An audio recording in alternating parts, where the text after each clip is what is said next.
Coba duduk di forum terus tiba-tiba lu ngomong, saya sebagai orang normal apa nggak ditampar-tampar loh sama disabilitas. Masih banyak yang belum memahami bahwa itu bukan penyakit gitu.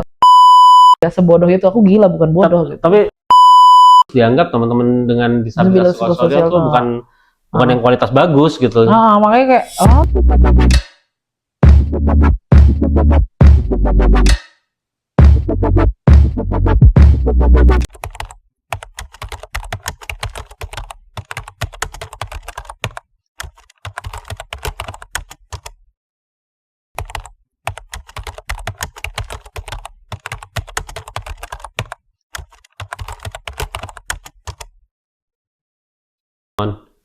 What's up dude, balik lagi sama gue Blind Man Jack, dan kali ini gue bersama Nena.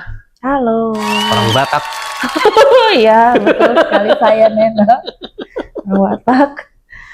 Ya, Nena ini salah satu peserta yang tergabung, peserta yang ngikut di short course gue saat ini, dan dia adalah orang dengan disabilitas psikososial. Betul. Dia anak buahnya Yeni Rosa. Iya, bisa dikatakan begitu. Dan di konten kali ini dia akan menyampaikan semua kekesalannya dia Enggak gitu. Tadi briefingnya begitu katanya lo. Pas lo datang tadi bilangnya gitu. Salam. Di sini saya meluruskan. Di sini saya meluruskan tidak ada. Tidak ada. Oke, jadi ya Nena ini gue baru kenal Nena ketika gue udah lama denger sepak terjangnya Nena, tapi baru kenal pas kita di pelatihan ini. Dan terus gue pikir kayaknya gue pernah bikin konten tentang disabilitas psikososial, tapi udah lama banget gitu ya. Gue pengen bikin yang baru aja sih, pengen tahu sebenarnya lebih dalam lagi tentang disabilitas psikososial. Nah, in this case gue pengen tahu kalau lu kondisinya apa? Kalau untuk psikososialnya aku ada 3 kondisi. Itu pertama, di teman-teman psikososial itu kan kita ada gangguan emosi dan gangguan kepribadian. Nah, kalau aku tuh di emosinya itu ada depresi dan ansietas. Itu depresi dengan ansietas. Tapi di 2023 kemarin ada penegakan diagnosis baru, itu aku ada gangguan borderline personality atau gangguan apa ya bahasa Indonesia itu kayak ambang batas kepribadian. Jadi kalau di teman-teman BPD itu hampir selalu kita melihat segala sesuatu itu dari sisi yang sangat negatif dan punya ketakutan terbesar sama yang namanya itu tidak diperdulikan. Terus yang di istilahnya tuh kita selalu curiga lah pada segala sesuatu, dan melihat bahkan kita mendevaluasi diri kita di hal-hal yang negatif, jadi melihat diri kita rendah dan sebagainya gitu sih. Itu yang agak sulit di teman-teman BPD gitu. Berarti ketika gua ngajak lo ngonten lo langsung curiga? Nggak gitu sih Bang. Konteksnya nggak gitu. Konteksnya nggak di sana gitu. Nah, apa yang men-trigger kecurigaan lo terhadap sesuatu situasi? Relasi kita dalam banyak hal itu emang kalau di aku sendiri, di pengalaman aku itu adalah kesulitannya tuh ketika membangun relasi. Jadi termaksud itu ketika berpacaran atau berteman pun banyak hal-hal yang bikin gampang banget aku untuk apakah aku tuh lagi di-ignore atau aku lagi nggak dipeduli, kayak ditelantarin. Padahal sebenarnya cuma sebatas yang paling gampang itu dulu cuma sebatas nggak dibalas WA dan atau susunan kalimat itu menurutku nggak cocok sama aku tuh kayak oh iya nih kayaknya kita nggak cocok nih, atau jangan-jangan dia nggak suka ya gara-gara aku tuh dia tahu kali aku nih kalau nggak dibalas WA kayaknya gitu. Semua orang juga emosi deh. Iya, kayaknya sih gitu. Cuma kita lebih banyak lah curiganya gitu. Nah, itu termasuk misalnya ketika lo kemarin gabung dengan short course ini kan kita ada 15 orang nih peserta, termasuk dengan 2 carer, ada istri gue sama ada Yarna. Nah, lo kesulitan juga untuk masuk ke dalam kelompok ini? Ya, aku cukup sulit kalau maksudnya gini, di satu sisi kalau di teman-teman disabilitas aku rasa aku cukup gampang ya, karena mereka sudah cukup paham dengan kondisi aku gitu, bahwa kondisi teman-teman disabilitas psikososial itu ada sesuatu yang memang penting sekali diperhatikan gitu. Tapi untuk membangun istilahnya buat ngobrol sama orang itu emang agak sulit, karena aku juga jadi kayak aku mau ngomongin apa ya gitu, ntar aku terlalu serius atau sebagainya. Makanya kan beberapa mereka tuh melihat annoying, terus galak atau apa gitu. Cuma ya kalau aku bodo amat gitu kan. Tapi jatuhnya tuh jadi kayak beberapa kali yang kayak mereka jadi kayak kasih dede Judes ya.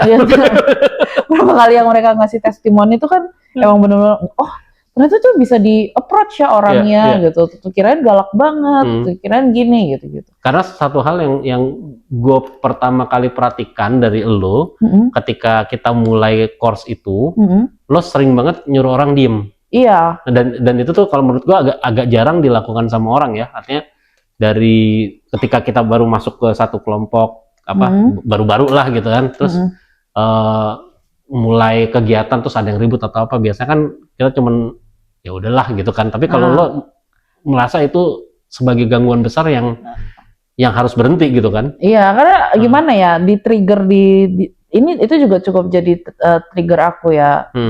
Karena aku nggak bisa ada apa ya, istilahnya itu cross talking. Jadi ada orang yang ngomong, ya itu emang sebenarnya menurutku juga dalam sebuah forum lo masa ya sih lo ngomong gitu betul, kan. Betul. Ada orang ngomong lo ngomong gitu. Tapi emang kejadiannya di banyak orang kan kayak dibiarin, tapi kalau di aku itu nggak bisa karena cross talking itu ada kondisi di mana sebagai aku juga ada diagnosa ADHD gitu kan, di mana aku harus fokus membagi di kepala aku dengan keberisikan kepala aku yang emang wadidau ini, terus ada orang-orang lagi bicara, nah terus ada orang yang lagi ngejelasin, jadi kayak buat ngebagi yang benar tuh siapa yang lagi ngomong gitu tuh sulit gitu. Dan itu akan sangat mengganggu aku untuk berkonsentrasi mendapatkan istilah menjadi kayak paham kayak bagaimana kalian semua di forum gitu. Nah, makanya kadang-kadang tuh menurut beberapa orang itu agak annoying, tapi ya kadang-kadang aku juga bingung sih mau bilang ya lu masa lu di forum lu ngomong sih, tapi kan kayak ya gue juga butuh diskusi itu kan kayak gitu. Kalau lo nonton bioskop depan lo ciuman lo ini mau ya itu agak ngeganggu sih kayak ya gue tahu gitu kan. Gue tahu ya lu punya pacar gitu ya. Iya kan, gak usah sombong gitu. Nah terus kemarin ini kita udah masuk minggu berapa sih, minggu ketiga kemarin ya? Iya, minggu ketiga. Minggu keempat, sorry, kita masuk minggu keempat. Nah terus tiba-tiba Nena nggak datang nih ke kelas gitu kan. Iya betul. Terus beritanya adalah Nena relapse gitu kan. Iya betul. Kalau untuk gue sama Rina santai gitu kan, artinya oh ya udah gitu. Gue sempet nanya sih sama Rina gitu kan, kenapa dia relapse? Terus gue cuma nanya triggernya apa? Nggak ada triggernya kata Rina gitu. Terus ya udah.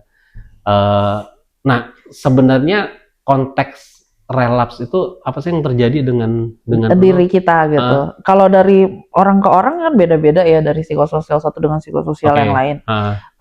Kalau di posisiku itu dia jadi kayak nggak. Sorry, berarti apa yang lo katakan ini nggak bisa digeneralisir? Nggak bisa di istilahnya. We're talking about Nena ya. We talking about me gitu ya. Belum tentu aku dan misalnya Mbak Yeni juga psikososial gitu ya. Apa yang aku sebagai disabilitas psikososial yang relapse dengan dia sebagai psikososial yang relapse itu bisa jauh berbeda gitu. Jadi nggak bisa disamain. Nah posisinya kemarin itu memang keadaan tempat kita belajar saat ini itu memang agak berisik ya. Nggak tahu lah itu lingkungan emang lagi hobi banget merenovasi diri apa gimana itu nggak ngerti. Tapi kenapa selalu di jam-jam kita belajar itu satu. Dan kedua tuh memang kondisi cuaca di sini juga lagi up and down sih. Lagi nggak jelas juga. Itu dua yang aku harus dealing di situ. Dan yang terakhir ya tuntutan pekerjaan saya dari Jakarta juga cukup banyak ya. Maafkan saya Mbak Yeni. Tapi akhirnya keluar kan sedikit-sedikit kan. Bokatnya juga apa. Maafkan saya Mbak Yeni. Saya nggak mengeluh, tapi memang banyak gitu ya. Jadi di hal-hal seperti itu. Nah, yang nggak enak itu adalah ketika kita lagi dealing seperti itu, materi-materi yang kita terima pun itu bisa dibilang materi-materi cukup sensitif dan cukup triggering gitu ya. Karena kemarin itu kita lagi banyak ngomongin domestic violence. Nah, domestic violence dan bahkan violence pada umumnya. Violence pada umumnya ya. Dan emang ada satu trigger cukup besar buatku itu ketika kita, dan itu emang menurutku aku belum selesai untuk dealing dengan itu ketika kita di Port Elliot ya, teman-teman. Sekarang kita udah di Adelaide soalnya. Itu tuh ada yang dibicarakan bahwa salah satu akar kekerasan itu mental illness gitu. Nah itu tuh aku cukup marah di situ karena mental illness dimasukkan sebagai roots of violence itu adalah stigma gitu kan. Tapi itu kayak ya udahlah, nggak banyak nggak banyak nggak banyak di-explain lah kenapa sih jangan memasukkan si mental illness ini gitu. Cuma aku rasa kemarin waktu kita di forum itu ya dia juga cukup open lah untuk diskusi ketika aku menolak itu dijadikan sebagai roots kan. Itu waktu kelasnya Glenn itu ya? Waktu kelasnya Glenn. Jadi itu aku kan nggak terima kalau nggak bisa dong kalau bilang mental illness gitu. Terus itu ya memang diterima dan dia bilang juga cukup hati-hati memasukkan itu. Nah tapi di beberapa kita pindah ke sini juga mental illness itu masih kayak salah satu kadang-kadang dibikin jadi roots gitu. Padahal orang-orang tuh juga harus memisahkan antara adiksi, mental illnesses dan juga satu lagi tuh akar dari kekerasan itu. Jadi mental illness tuh nggak bisa anger issue dan sebagainya itu tuh nggak bisa asal meletakkan orang-orang dengan masalah kejiwaan, karena teman-teman psikososial adalah orang-orang dengan masalah kejiwaan gitu kan. Itu terus lagi di saat-saat di Lingsur itu yang terjadi adalah tiba-tiba badan saya itu tidak berfungsi gitu, jadi kepalanya tuh buzzing kayak banyak suara berisik gitu. Terus dia tuh benar-benar yang kayak duk kayak dipukul gitu loh badan badan. Jadi tuh memang benar-benar dia tidak berfungsi sebagaimana mestinya gitu. Yang dia males lah ngapain gitu. Cuma orang-orang tuh langsung mikirnya gue nggak bisa ngapa-ngapain, jadi kayak nggak bisa WA, nggak bisa makan gitu. Padahal tuh enggak. Jadi cuma memprosesnya tuh lebih lambat lah, dan itu menurutku agak nggak mungkin kalau aku bawa itu ke kelas. Ditambah dengan nanti suara-suara berisik itu pasti akan men-trigger emosiku untuk makin tidak stabil, dan aku nggak tahu apakah aku marah-marah atau apa, kan itu nggak bisa ya. Itu juga menurutku nggak inilah kalau aku bawa ke kelas. Makanya kemarin aku izin, cuma ternyata masih banyak yang belum memahami bahwa itu bukan penyakit gitu. Jadi mikirnya kayak are you okay? Dan aku tuh di sini tuh aku cuma kayak lu kasih aja gue ruang, nggak perlu tuh yang kayak kata-kata motivasi lah kayak all things in this world will be good ya. Aku tahu gitu kan, nggak sebodoh itu, aku gila bukan bodoh gitu. Tapi sorry, gue tarik sedikit ke belakang. Jadi lo nggak masuk itu kan kalau nggak salah hari Kamis ya? Hari Kamis lo nggak masuk. Rabunya itu ketika lo pulang dari sini itu apa yang terjadi? Lo udah ngerasa badan lo tidak berfungsi kah atau? Enggak sih, itu cuma yang kayak cuma masih baik ya. Cuma memang aku tuh mulai ada yang nggak beres nih dengan badanku tuh. Udah mulai pas malam itu mulai banyak ngantuk gitu kan. Kayak ini kenapa gue jadi hobi ngantuk gitu. Terus habis itu diajak waktu itu kita ada sempet makan malam sama-sama si Galina itu kan. Narasumber gitu. Terus kayak badanku tuh udah nggak bisa diajak kerja sama yang apa kita lagi makan, kita lagi ngobrol gitu-gitu tuh udah yang nggak konsentrasi dan pengen bawanya tuh udah pengen ke kasur gitu. Makanya terus pas nyampe rumah tuh biasanya aku nggak bisa tidur tuh kalau nggak mandi kan. Itu tuh bener-bener badan tuh udah kayak nggak bisa ngapa-ngapain. Jadi aku nyeret badanku ke sofa dan tidur, baru bisa bangun lagi tuh udah jam 4:30. Itu aku pindah ke kamar doang. Jadi saat itu tidak terjadi self harming, tidak terjadi teriak-teriak, tidak nggak relapse tuh nggak selalu tentang itu, nggak selalu tentang itu yang self harming. Tapi orang selalu berpikirnya begitu kan? Iya, bahwa orang dengan disabilitas orang ya psikososial kalau orang berarti yang bahasa ininya orang dengan masalah kejiwaan atau ODGJ itu udah pasti kalau lagi relapse itu pasti bakal ngamuk lah, bakal tiba-tiba loncat tuh dari ini. Enggak. Dan lo udah tahu gejala-gejala itu gitu kan? Iya, istilahnya di banyak orang ya, di banyak teman-teman yang memang sudah hidup, kan aku juga bukan baru gitu ya. Jadi di teman-teman yang udah lama tahu keadaan dirinya dan accepting lah bahwa ini tuh bagian dari dirinya tuh, istilahnya itu juga udah tahu how to deal with another side of us gitu tuh. Ya kalau kita lagi di posisi ini tuh, makanya aku suka bingung ketika kayak kemarin tuh orang-orang mikirnya oh dia pasti butuh sesuatu gitu. Makanya kan Karina tuh sampai ngomong ya kalau dia butuh tuh dia pasti WA gitu loh. Dia mau minta apa tuh WA. Makanya terus kayak dipaksa lu mau makan apa gini-gini. itu aku nggak butuh gitu loh. Oke, Jadi oke. Dan itu banyak yang WhatsApp lo kayak gitu. jadi just dari teman-teman give me a space gitu loh. Oke. Dan kita tuh kecuali gua sama Silvi dan Rina sama Erna, yang lain apartemennya kan satu orang satu apartemen ya gitu. Jadi private lah gitu sebenarnya. Cuman ketika orang berusaha untuk membantu lo tanpa tahu caranya, yang terjadi sama lo adalah malah jadi bingung akunya juga kayak karena kayak ini antara ya gue pengen raising awareness isu ini, tapi gue lagi di tahap tidak ingin raising awareness karena kepala gue lagi berisik gitu kan. Makanya cuma kayak ya kayak bolak-balik yang gimana Bang Jaka dan Karina omongin gitu loh selama kita berada di sini kan. Ya lu kalau mau nolongin Netra lu tanya aja sih gue mau apa, Rina mau apa gitu. Ya itu juga sebenarnya berlaku buat di teman-teman invisible ya. Jadi di semua teman-teman disabilitas ya lu tanya aja, nggak usah disabilitas deh, non disabilitas juga lu kalau mau nolong orang kan pasti nanya ya, nggak mungkin tiba-tiba dia nggak lapar lu sendokin makanan ke mulutnya kan aneh. Ya makanya belajarlah bertanya guys. Itu sangat penting sekali untuk bertanya. Nah ini juga gue mau nanya juga sama lo nih, ketika lo relapse itu dan itu sudah nyampe lah ke teman-teman gitu ya. Nena relapse, ada yang bilang ada yang nyampe ke teman-teman juga sakit. Nena sakit gitu kan. Itu bukan sakit. Nah itu relapse dan sakit itu dua hal yang berbeda. Dua hal yang berbeda gitu. Kalau sakit itu disebabkan oleh virus, bakteri dan lain sebagainya.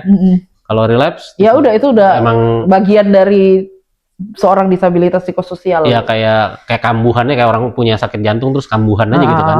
Gitu. Betul. Nah, pertanyaan gue adalah, bolehkah ketika lo dalam keadaan relapse gitu ya, terus misalnya gue sama Rina punya knowledge yang lebih banyak, bolehkah misalnya kita berdiri di depan teman-teman ngejelasin nih, Nena nih sebenarnya kondisinya kayak gini, yang dia butuhkan adalah kayak gini gitu loh, yang butuh lo nggak usah WhatsApp dia, nggak usah ini.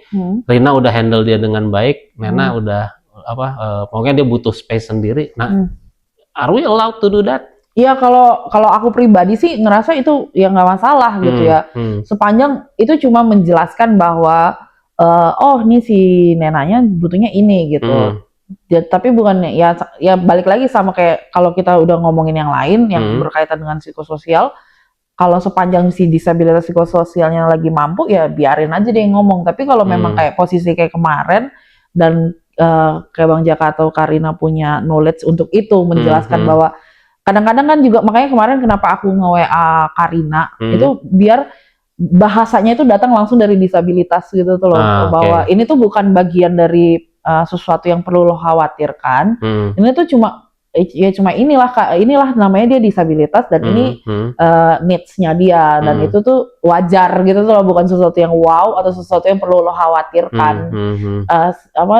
Sinus lah, bagaimana dia menghandle dirinya gitu. Itu nggak masalah sih menurutku, karena posisinya aku juga lagi nggak bisa ngejelasin, kayak bahasaku tuh pasti nanti terlalu terlihat sangat oh iya gue butuh akomodasi yang layak. Nah mana dia ngerti nggak tuh bahasa akomodasi yang layak, accessibility kan aneh ya. Jadi terlalu bukan di tahap sedang menjelaskan keadaan, tapi kayak sedang memperjuangkan hak-hak penyandang disabilitas kan. Jadi menurutku lebih gampang juga kalau teman-teman yang memang kalau selama dia nggak bisa menjelaskan, yang kalau paham dijelasin aja nggak masalah sih. Nah selama pelatihan ini gini, gue sebenarnya tuh berharap ada satu momen gitu ya, dari paling tidak 4 minggu sudah berjalan ini, sebenarnya ada satu momen yang lo tuh menjelaskan secara artinya not in a formal way, tapi ini lo, gue tuh yang gue alamin adalah seperti menjelaskan kondisi lo seperti apa tuh, gue tuh tidak pernah artinya gue kenapa jadi kehilangan kata-kata aja jadi ketika kita di kelas, gue tuh berharap ada satu momen di mana lo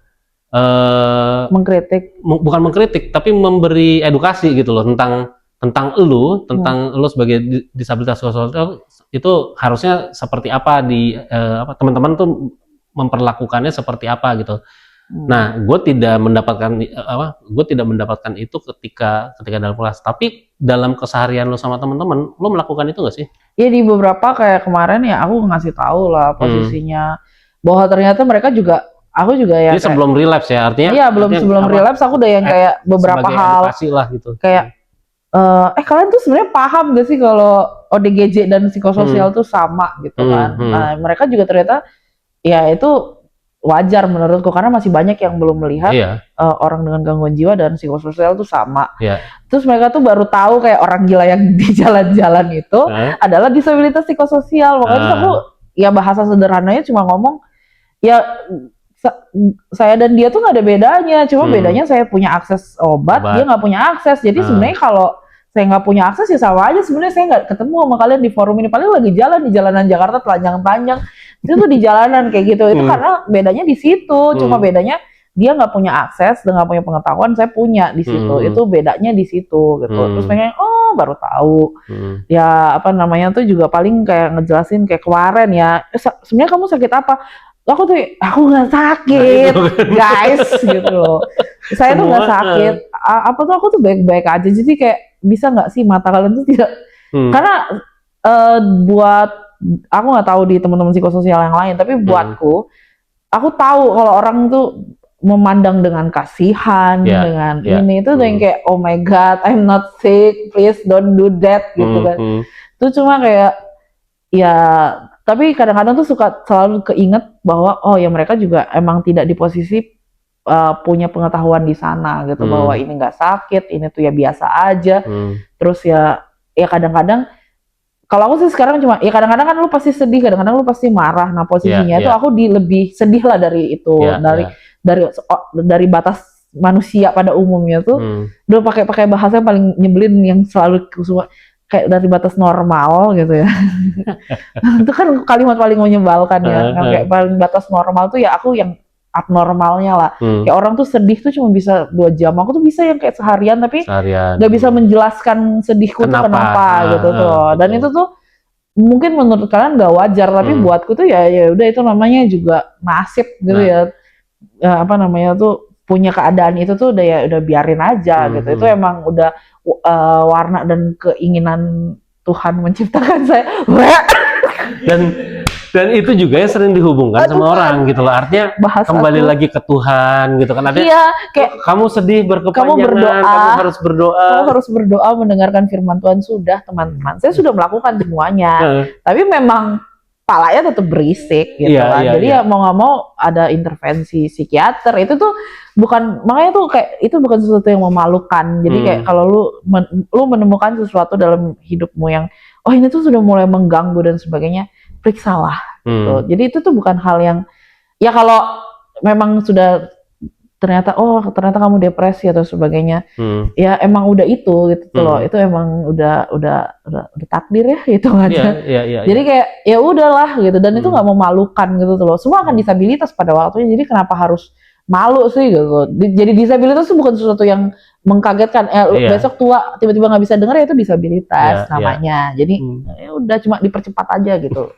Kita duluan aja dan kita lebih terbiasa gitu kan. Kalau teman-teman gue sekarang masih baca handphone masih jauh gini kan, gue udah dari 10 tahun yang lalu gitu kan. Gue udah tahu rasanya. Iya, udah tahu rasanya. Gue 20 tahun yang lalu gitu. Sebenarnya aku juga ada harapan sih Bang, bisa kayak maksudnya kayak misalnya kayak sekarang tuh di forum-forum ini kan orang udah mulai banyak paham ya gimana sih sama teman-teman netra gitu kan. Meskipun aku agak sebel ketika waktu kita Purple Orange ya atau apa gitu, mereka itu masih melihat mereka tuh cukup kaget yang temen tuli itu gitu kan, yang waktu temen tuli itu masih sangat inspiration porn banget, kayak dia tuli tapi dia bisa gini, dia bisa gitu gitu. Itu kan sesuatu yang kayak najis banget kok masih di sana sih cara berpikirnya gitu. Tapi waktu itu kan kemarin kan udah sempet teredukasi dengan akhirnya Bang Jaka masuk dengan bahwa gue nggak mau diinspirasi kayak gitu. Apa yang bisa lo lakukan. Nah, aku tuh juga pengen berharap ada sisi di mana karena ruang inklusifnya psikososial ini belum ada di forum ini bahkan gitu kan. Kayak kita tuh sangat ini banget ya, jadwal kita tuh kan ketat banget. Itu nggak bisa kita di teman-teman psikososial gitu. Terus kadang-kadang ada ketidakteraturan kayak tiba-tiba geser ke sini lah jadwalnya kemana lah, itu nggak bisa juga di kita, di beberapa teman-teman psikososial itu juga nggak bisa. Terus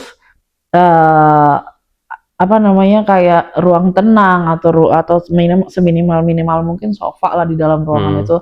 Ya ini jatuhnya jadi kayak aku yang harus ngalah karena di lokasi kita yang sekarang itu nggak memungkinkan ada sofa gitu loh.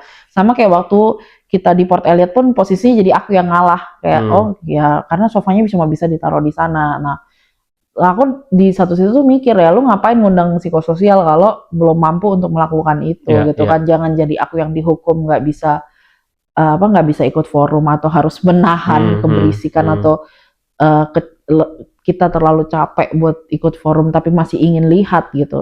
Jadi seolah-olah ya kalau mau lo harus bertahan, kalau enggak pilihannya langsung kayak gitu tuh loh, kalau enggak ya tinggalin forum kan di sana. Itu yang penting menurutku juga. Betul, dan itu tuh mungkin yang dialamin sama teman-teman ternyata balik ke tahun 80-90-an gitu, dimana kitanya yang harus kuat gitu, kitanya yang ibaratnya ini udah ada pintu nih, bentuk pintunya gini ya, kita yang yang lewatin pintu itu yang menyesuaikan dengan bentuk pintunya gitu loh. Itu yang terjadi dan akhirnya ya bonyok-bonyok juga gitu kan teman-teman disabilitas saat itu gitu. Sekarang udah lumayan. Nah, teman-teman dengan disabilitas psikososial ini yang masih makanya aku sebenarnya forumnya cukup bagus ya karena kemarin kan udah sempet nyentuh bagaimana kemudian teman-teman autistik mulai dikasih space untuk kerja gitu. Tapi memang pertanyaan besarku, lu nerima autistik itu apakah kemudian lu siap dengan adjustmentnya gitu kan? Karena kemarin tuh masih berputar-putar gitu loh menjawab adjustment atau IEL ini kan. Terus menurutku ya jawabannya tinggal iya dan tidak gitu loh. Dan apa IEL yang lu sediakan itu mereka masih yang kayak oh kita tuh nanya. Ya sebelum lu bertanya apakah sudah ada gitu. Kan seminimal-minimalnya tuh kan ruang tenang atau mungkin flexibility waktu atau apa gitu ya, dan kemudian nanti di-adjust dengan kebutuhan masing-masing gitu kan. Dan itu harus diaplikasikan juga. Ini kan kalau lo kan konteksnya konteks training nih. Kalau di konteks pekerjaan, artinya apakah lo atau teman-teman disabilitas psikososial lain penerapannya kayak gimana tuh kalau misalnya kita decide untuk hire orang dengan disabilitas psikososial? Iya lebih gede kalau ya kalau aku karena kan kerja balik lagi di isi organisasinya ya psikososial semua gitu ya. Tapi yang kita dorong emang di teman-teman psikososial itu adalah soal fleksibilitas waktu. Jadi ya dia misalnya kita nggak bisa maksa teman-teman ini untuk gimana kemudian sama kayak orang lain gitu ya. Kayak ya minimal dia punya waktu untuk periksa ke psikolog. Itu kebutuhan, karena itu kebutuhan yang memang udah melekat sama hidup kami gitu kan. Terus kemudian ya kebutuhan dia mungkin ada titik-titik di mana dia harus istirahat gitu. Tapi atau ya WHV kayak di sini kan cukup bagus ya, working from home atau working from mana-mana bisa memilih karena dia fokus on hasil kan. Itu cukup bagus sih kalau buat ke teman-teman psikososial karena lebih membuka ruang dia ngerasa lebih safe untuk kerja dan menuangkan ide gitu sih Bang. Dan balik lagi itu sifatnya juga individual. Iya sangat individual. Artinya, ada yang seneng kerja dalam tekanan sebagai psikososial, ada yang kayak nggak bisa gitu. Artinya ketika melakukan rekrutmen, assessment itu harus dilakukan untuk mengidentifikasi orang itu sendiri. Orang itu sendiri. Lo butuhnya apa nih gitu kan? Lo butuhnya apakah memang lo butuh waktu kerja yang fleksibel atau cari tahu juga apa misalnya yang punya potensi untuk men-trigger relapse lo dan lain sebagainya kayak gitu-gitu. Itu bisa atau ya seminimal mungkin yang paling gampang itu adalah penyediaan ruang tenang sih. Jadi dia misalnya kita nggak bisa nih kalau kamu izin terlalu banyak, tapi dia seenggaknya dikasih ruang tenang buat dia istirahat. Terus kayak ada tuh sekarang mulai banyak juga tuh di ruang tenang dikasih kayak permainan yang bisa buat itu apa sih yang disentuh itu loh, yang pasir lah apa. Itu tuh kan pasir. Banyak bantu, itu juga banyak ngebantu sebenarnya, ngebantu dia rilis dan sebagainya, itu juga bagus gitu. Nah, cuman yang sekarang jadi PR juga bagi perusahaan atau bagi teman-teman disabilitas juga ketika akomodasi itu dipenuhin, harus ada sosialisasi juga ke karyawan yang lain. Betul. Ya kan? Karena kalau nggak ntar dia mikir enak banget Nena kerja cuma 3 jam, gua 8 jam, gajinya sama, kayak gitu-gitu kan pasti kan? Ya betul. Gitu. Ya, silakan Ibu, operator kamera. Iya, karena lagi bicara soal pekerjaan, ini aja sih gue agak penasaran aja gitu. Kalau misalnya, lu pernah nggak ngalamin atau mungkin teman-teman psikososial yang lain gitu? Karena kan kalau gue ngeliat lu secara fisik gitu kan ya, dan kasih tahu sama suami gue atau sama Terina kalau lu tuh psikososial, gue nggak akan tahu lu tuh psikososial. Pernah nggak ngalamin kayak misalnya pas lu kerja terus lu nyeritain kondisi lu tuh sebagai disabilitas psikososial dengan kebutuhan akomodasi yang lu perlukan gitu, terus perusahaannya jadi nggak jadi mempekerjakan kalian? Kalau di teman-teman nah ini nih yang masih mending kalau udah diterima kerja. Nah masalahnya di kebanyakan kejadian ya, kalau di aku kan aku nggak sempet yang ngalamin sampai ditolak gitu ya, karena aku dari lawyer terus masuknya ke NGO gitu, dan itu NGO-nya langsung psikososial. Nah kalau di beberapa kejadian teman-teman disabilitas psikososial itu ada satu surat sakti yang dibuat oleh banyak kementerian dan perusahaan itu yang sudah mengeliminate teman-teman ini gitu. Itu namanya surat sehat jasmani rohani. Rohani, betul. Nah, surat sehat jasmani rohani ini bahkan ketika kita karena surat sehat jasmani rohani itu kan harus datang juga dari dokter ya. Betul. Nah, kalau udah suratnya datang dari dokter di teman-teman disabilitas psikososial itu jelas putus hidupnya karena rekam medisnya udah pasti nunjukin bahwa dia pernah seminimal-minimalnya pasti keluar dia udah pernah ke psikolog gitu. Itu satu. Yang kedua yang bikin kalah itu adalah tes MMPI ya apa gitu. Yang itu tes psikotes itu. Nah di tes itu aku udah pernah ngerasain juga MMPI dan itu capek. Dan MMPI atau apapun itu namanya itu nggak bisa dikelabui. Jadi kalau kita itu punya masalah ya Tuhan Yesus kejiwaan ya atau ya pokoknya punya masalah kejiwaan gitu, itu langsung kelihatan di setengah soal itu pasti akan kelihatan. Karena aku tuh di setengah soal aja tuh tiba-tiba tuh langsung kamu depresi ya gitu. Kayak oh my god kok dia tahu gitu kan. Padahal aku udah yang kayak enggak saya nggak depresi, saya ini orang yang sehat gitu itu. Tapi tetap aja di setengah, dan akhirnya pada saat selesai tes itu keluar semua hasilnya itu emang nunjukin emang nggak langsung ditulis bahwa dia punya masalah kejiwaan, tapi itu kayak ada kecenderungan dia punya depresi apa gitu. Jadi itu udah jadi pertimbangan sendiri untuk tidak menerima. Kebanyakan teman-teman psikososial itu tidak diterima kerja. Ada kejadian juga teman psikososial tuh udah kerja karena dia izin beberapa kali dipecat. Ya gue sering tuh dengar. Nasib tuh. Dari seleksi awal aja itu nggak punya kesempatan. Peluangnya ada. Karena tes itu akhirnya digunakan untuk mengeliminasi. Jadi kayak nyari kualitas yang bagus terus dianggap teman-teman dengan disabilitas psikososial itu bukan yang kualitas bagus gitu. Makanya kayak padahal gimana dari orang gila gitu. Iya. Padahal tes yang sama harusnya bisa digunakan untuk asesmen kebutuhan dia sebagai karyawan. Jadi kayak lu butuh apa, Makanya kebanyakan teman-teman yang misalnya ada nih teman-teman psikososial yang keterima itu, dia tuh pasti nggak akan ngebuka. Pertama dia nggak ngebuka data, entah gimana pun. Yang kedua adalah perusahaan itu dia pasti kebetulan banget nggak meminta surat sehat jasmani rohani. Jadi dia masuk itu dengan berbohong gitu tuh bahwa dia tuh quote and quote orang tidak dengan masalah apapun gitu. Dan menurut gua itu surat keterangan sehat jasmani rohani itu sangat tidak fair. Ya memang. Karena gini, yang diincar selalu buntut-buntutnya adalah orang dengan disabilitas. Apakah itu dia punya disabilitas psikososial, netral, fisik, yang punya sakit jantung, hipertensi, gula darah tinggi, lolos-lolos saja. Iya kan?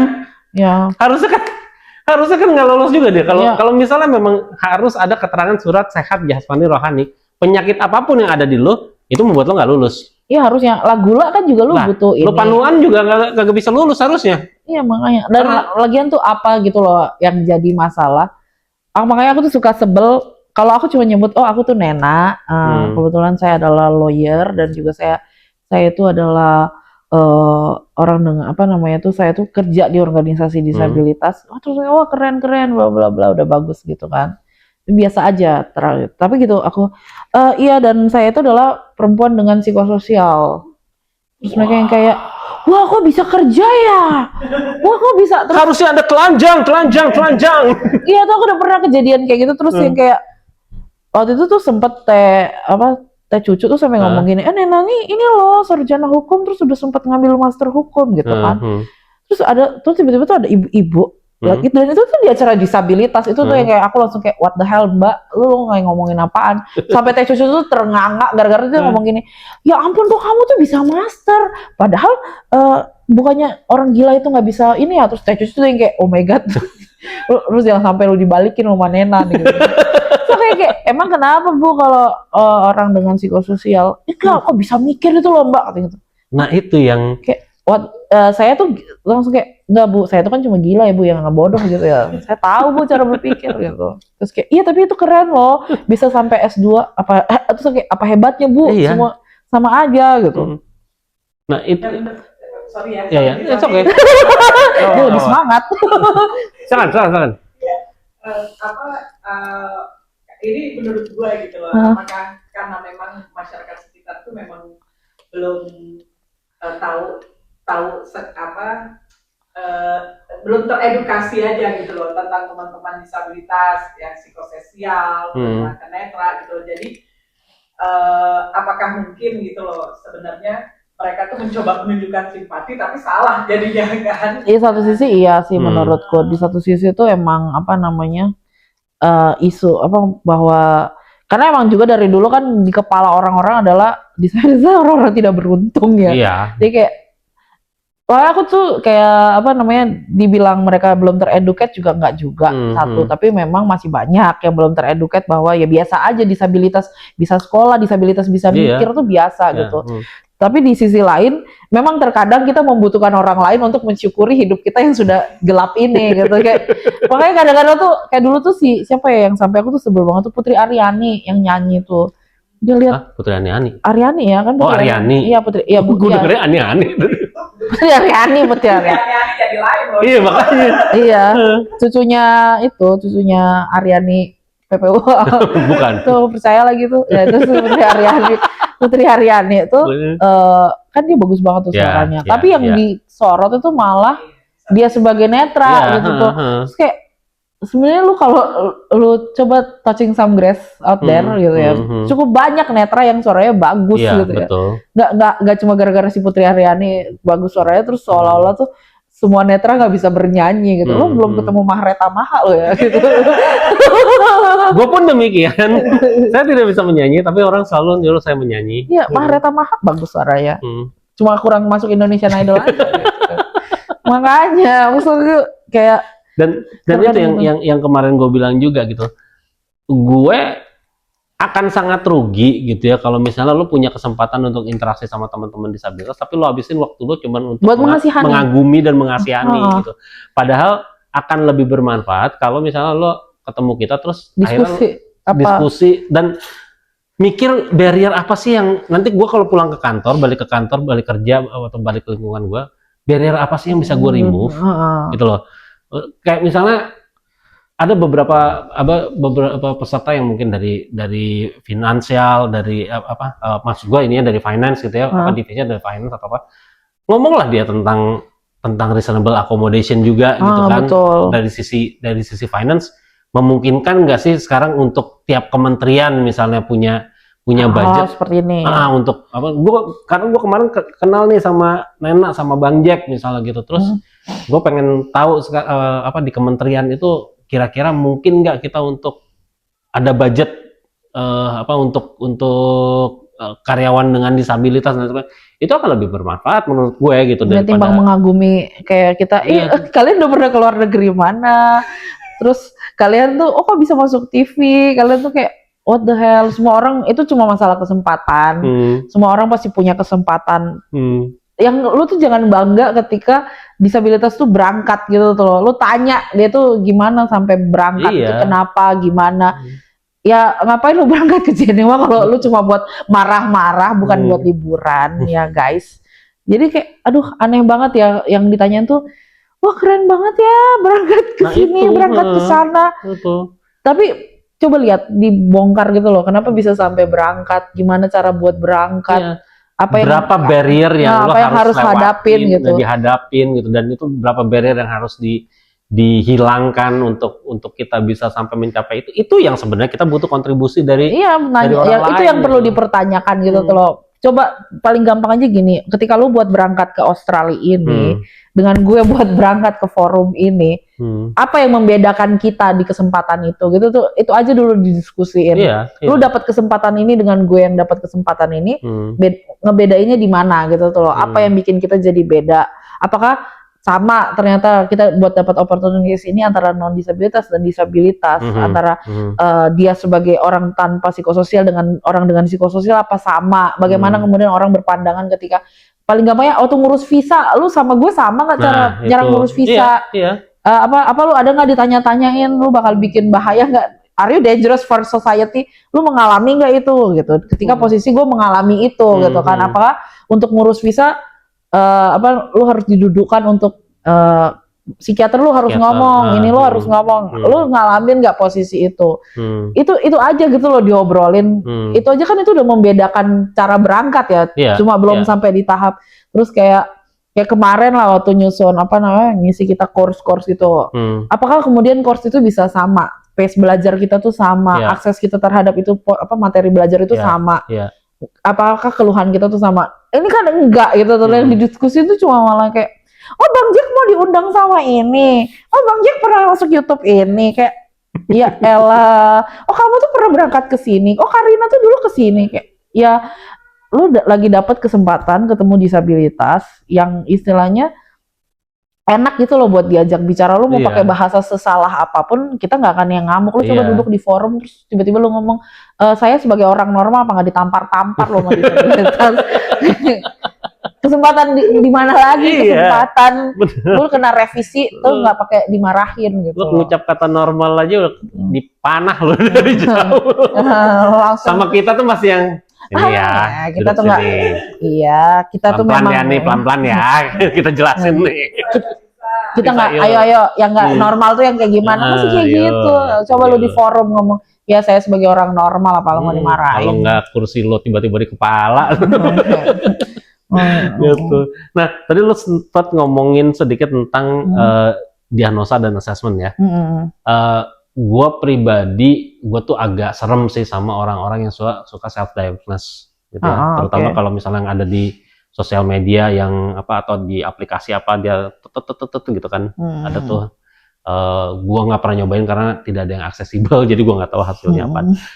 Tapi poin gue adalah, apakah self-diagnose itu perlu?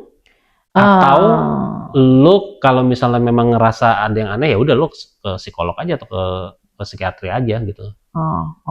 Kalau itu ya, ini aku udah pernah juga dapat pertanyaan kayak gini sama beberapa teman-teman tuh.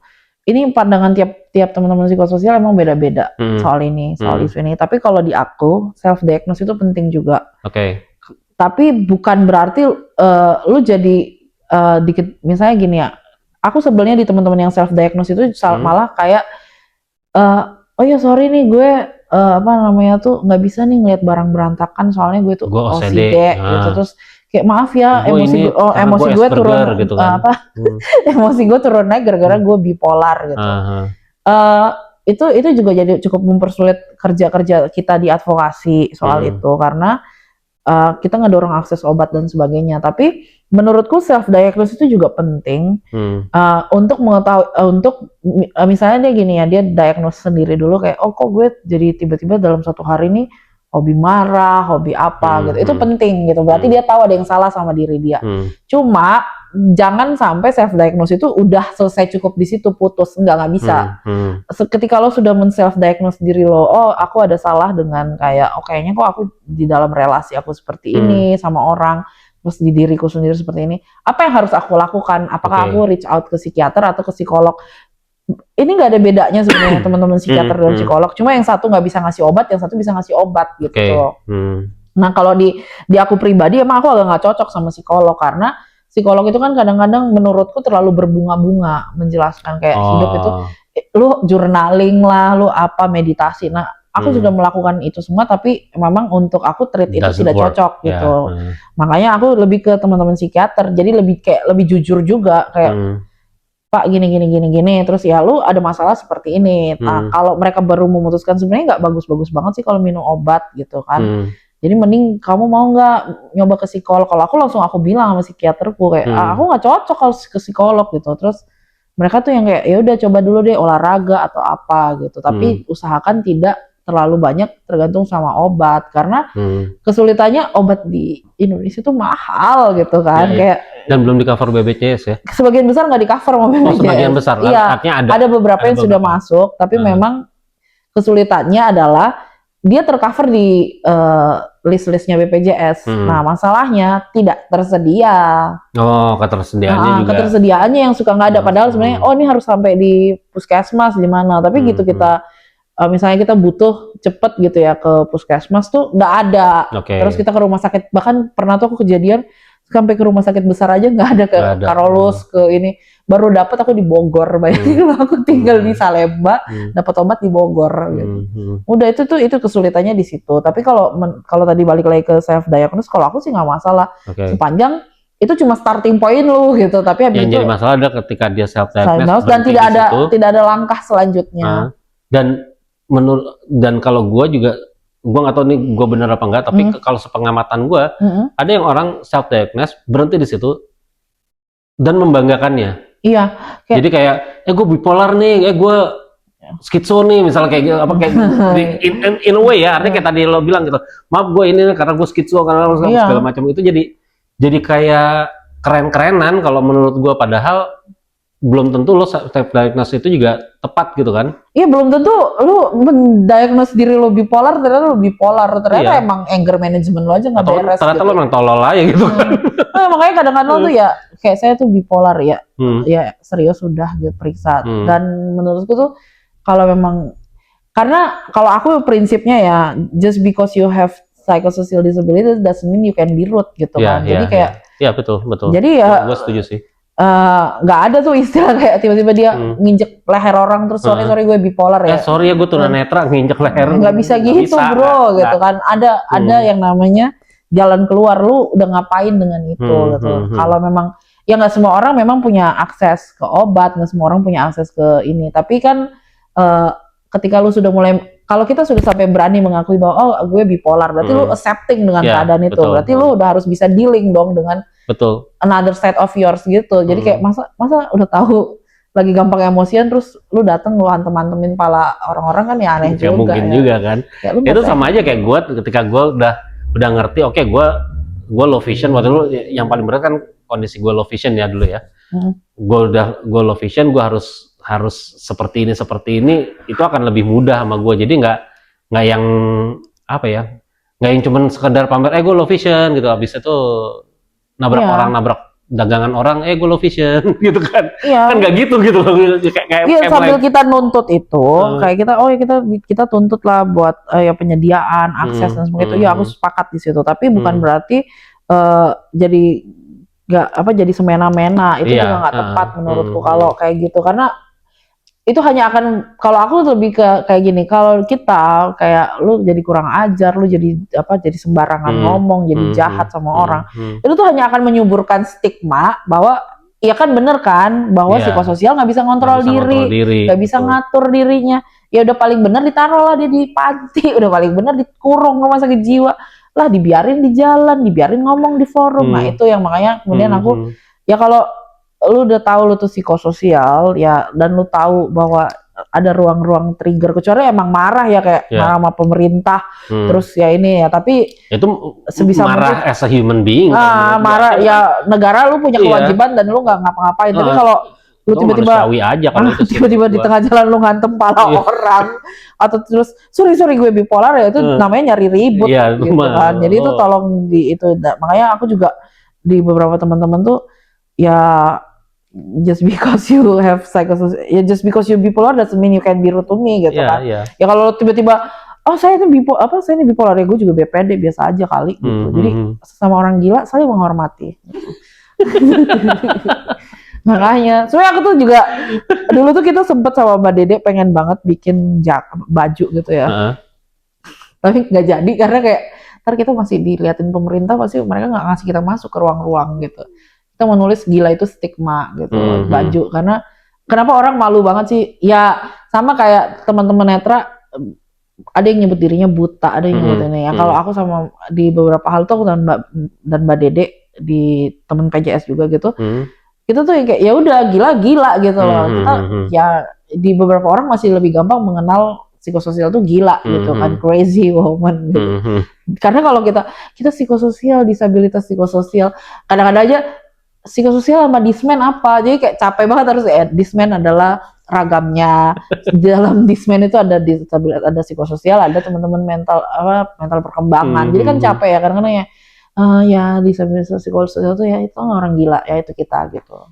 Gampang gitu kan. Ya, karena artinya apa ya? Ada waktunya juga kita menjelaskan itu harus cepat gitu kan, supaya orang tuh gitu. Karena gue jujur, gue pernah waktu itu ke TTS. TTS itu adalah bukan. TTS itu adalah suatu kabupaten di NTT yang gue lupa. Itu kabupaten ya TTS. Gue kirain nama acara. Timur Tenggara Selatan mau lagu ya. Itu kabupaten TTS ya, gue lupa singkatannya gitu. Nah, jadi ketika gue di sana, gue waktu itu kantor gue lagi mau bikin proyek yang berkaitan dengan ini disabilitas psikososial. Waktu itu ininya scopingnya Open the Gate. Iya. Jadi kita ke sana, terus gue nggak nanya nih kita FGD gitu kan. Salah satu pertanyaan gue adalah apakah gue udah baca nih, apakah ada Bapak Ibu mengenal orang yang mengalami gangguan psikososial? Psikososial gitu kan. Terus karena itu by the book gitu kan, gue baca dulu nih gitu. Di sini ada nggak orang-orang yang psikososial? Gue bilang masih bingung lah. Udah, Iya sih. Gue bilang, ada yang gila nggak di sini? Oh, ada. Langsung gitu. Itu kan artinya apa? Bukan gue mau merendahkan gitu, tapi memang bahasa paling gampang itu adalah saat itu adalah gila gitu loh. Yang kita ngelihat siapa yang lagi kita ajak bicara. Tapi nggak mungkin. Makanya aku kayak kemarin tuh juga di beberapa teman-teman di sini kan, ya kadang-kadang kayak Bang Jack, kayak Karina tuh ya gue buta ya udah, itu mereka yang milih gitu loh. Tapi nggak mungkin kalian membawa kalimat mereka itu ke forum. Nah kalau lu lagi di forum disabilitas, lu ngomong sama orang-orang netra terus ya sebagai orang-orang buta, dihajar lah kalian gitu. Nah masalah itu tuh sama kayak lagi ngomong sama teman-teman tuli. Ya dia tuli, tapi misalnya dia milih untuk aku maunya tunarungu, ya itu silakan gitu loh. Itu dia yang milih. Tapi ketika itu lagi di forum besar, tetap tuli nyebutnya, nggak bisa pakai kata tuna, nggak bisa pakai kata rungu, karena mereka karena secara garis besar gerakan tuli itu memilih untuk tuli gitu kan. Cuma kalau kamu misalnya lagi ngomong Bang Jik ya gue buta gitu kan, ya udah biarin aja, itu Bang Jik yang milih, bukan orang-orang netra seluruh Indonesia memilih dia buta. Orang gitu. Oh gitu, iya bisa jadi nih ya. Misalnya nih Mbak Arya milihnya netra, ya netra. Misalnya Karina milihnya netra, ya netra. Nah, tapi misalnya lagi santai gitu terus mereka kayak gue buta, gue apa, itu ya biarin gitu. Itu udah, dan memang mereka yang langsung ngomong gitu loh, bukan aku yang terus ngomong, udah diam deh Rina, lu buta gitu lah. Itu dipukul gue sama Karina gitu. Aduh, ya. Itu hal-hal yang memang harus banyak dipelajari sama teman-teman, dan kitanya juga nggak somehow kitanya juga nggak boleh capek ya, tapi nggak boleh berhenti kita.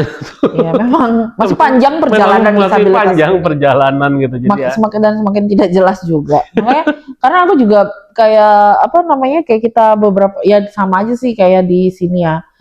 Yang menjadi kepanikan aku tuh kemarin tuh menurutku itu harusnya jadi ajang belajar ketika Kak Erna kemarin waktu Jumat Agung kemarin tuh nggak bisa gitu kan. Dan Karina butuh pendamping. Dengan posisi aku juga nggak bisa gitu kan.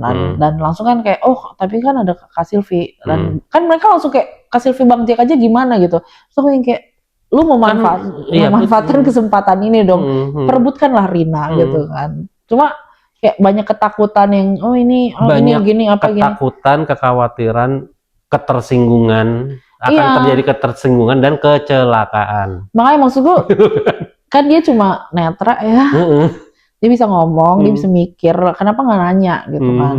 Jadi kayak kemarin tuh besok itu Karina maunya apa ya? Tanya lah sama Rinanya, ngapain sama gue gitu kan. Betul. Terus mereka tuh yang kayak serius mau gereja, kenapa nggak kamu aja sih Nen gitu kan. Terus kayak seolah-olah tuh kayak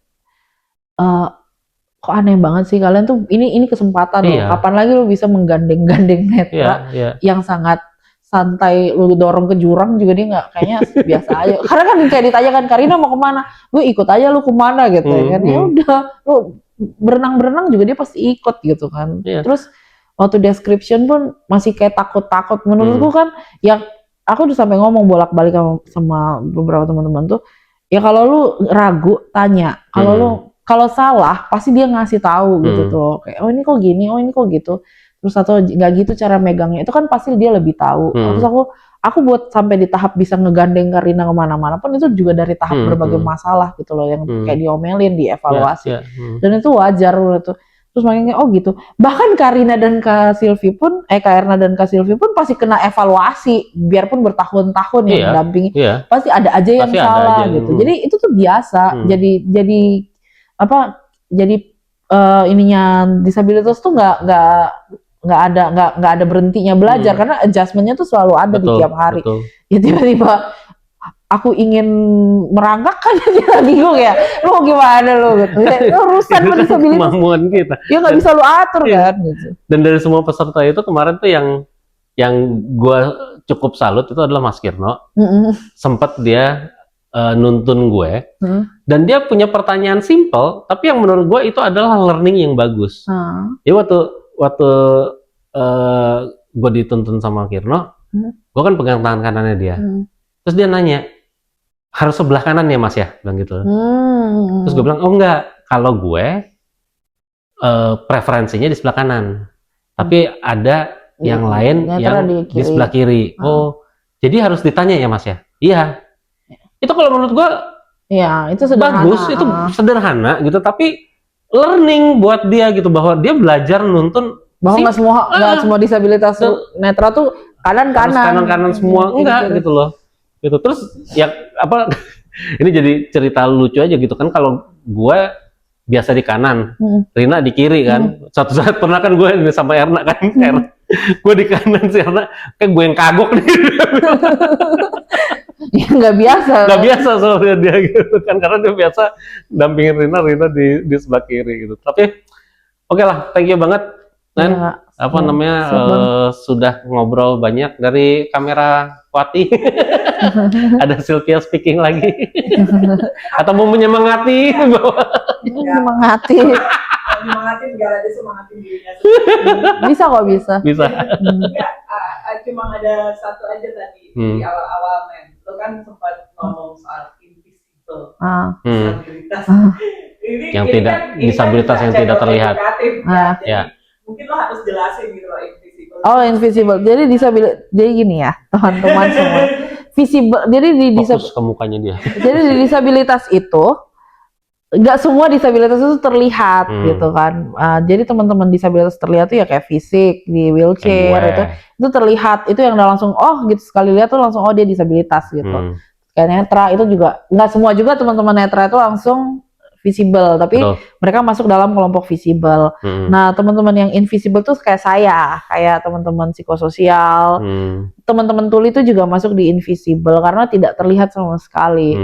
Nah masalahnya bagaimana kalau kesulitan teman-teman di invisible itu adalah pertanyaannya tuh kayak, serius kamu disabilitas? Maksudnya kan kalau saya ya, kalau di teman-teman tuli bisa kayak, kalau bagus kalau dia punya ABD. Nah paling repot kalau dia nggak punya ABD gitu.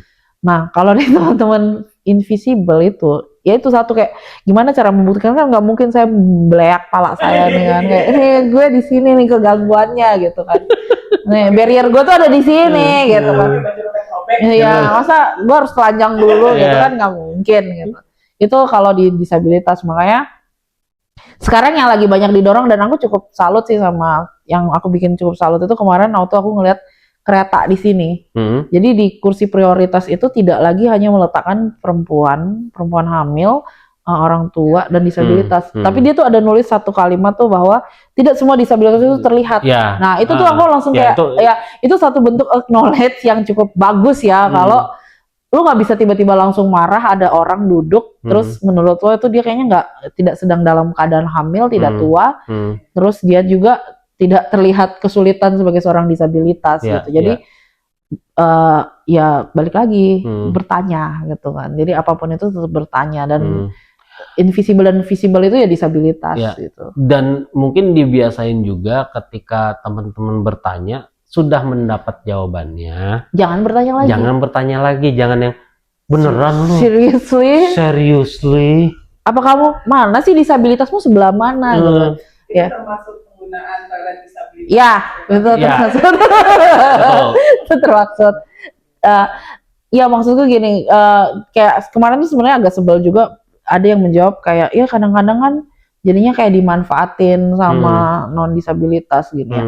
Ya kalau masalah itu kan balik lagi ke masalah kesadaran orang ya. Nggak berarti gara-gara ada orang-orang yang memanfaatkan hal seperti itu, kemudian teman-teman disabilitas yang tidak terlihat ini, teman-teman invisible itu tuh jadi dihukum nggak bisa make, jadi jangan kita yang dihukum gitu loh. Makanya kemarin tuh sebenarnya diskusinya tuh menurutku sudah mengalir gitu kan, yang kayak kemudian Bang Jaka nanya, terus ada tanggapan, tapi tanggapan yang paling menyebalkan menurutku dan cukup ganggu itu adalah waktu ditanggapin sama ada beberapa teman-teman tuh yang kayak ya tapi kan kadang-kadang jadi non disabilitas nih, ada orang-orang yang tidak berhak. Ya kita nggak usah mengadili gitu terus siapapun yang masuk ke toilet, ya itu namanya toilet ya. Dan disabilitas itu orang-orang yang cukup sabar juga untuk menunggu kalau itu sedang dipakai gitu. Jadi kayak lu nggak usah ikut jadi turut menghukum dan mengsanksi, karena balik lagi kursi prioritas atau toilet disabilitas, sebenarnya nggak toilet disabilitas sih, toilet inklusif itu nggak berarti harus ada disabilitas yang make gitu loh sebenarnya. Cuma ketika lo melihat disabilitas, prioritasin ke dia. Tapi selama nggak ada disabilitas ya pakai aja. Ya ngapain lo juga capek banget nungguin itu kursi sampai diisi disabilitas kalau dalam satu hari itu nggak akan ada disabilitas yang naik. Itu aja sih, makanya maksudku jangan jadi ya nggak usah jadi gara-gara oh ini ada orang yang nggak berhak pakai terus yang dihukum malah yang disabilitasnya. Seolah-olah oh ya mending nggak usah lu pakai sebagai invisible gitu kan. Gitu. Apakah aku harus guling-guling dulu di depan kamar mandi agar bisa pakai? Kan nggak juga gitu. Nggak gitu. Kalau toilet inklusif ada yang masuk ke situ, pasti kan karena memang dia butuh itu. Iya, udah itu aja logikanya. Jadi positif thinking aja. Nggak usah terlalu nggak usah terlalu curigaan sama pilihan hidup orang. Kita terbiasa accepting aja lah. Betul. Oke, thank you Nana, thank you juga Baby sudah membantu kami dengan pertanyaan-pertanyaan yang mungkin terlupakan oleh saya. Ya, oke, silakan klik like, subscribe, pokoknya tombol-tombol di bawah itu lakukan sesuatu dengan mereka dan kita akan kembali dengan video-video berikutnya. Bye-bye. Bye. Dukung gerakan ini.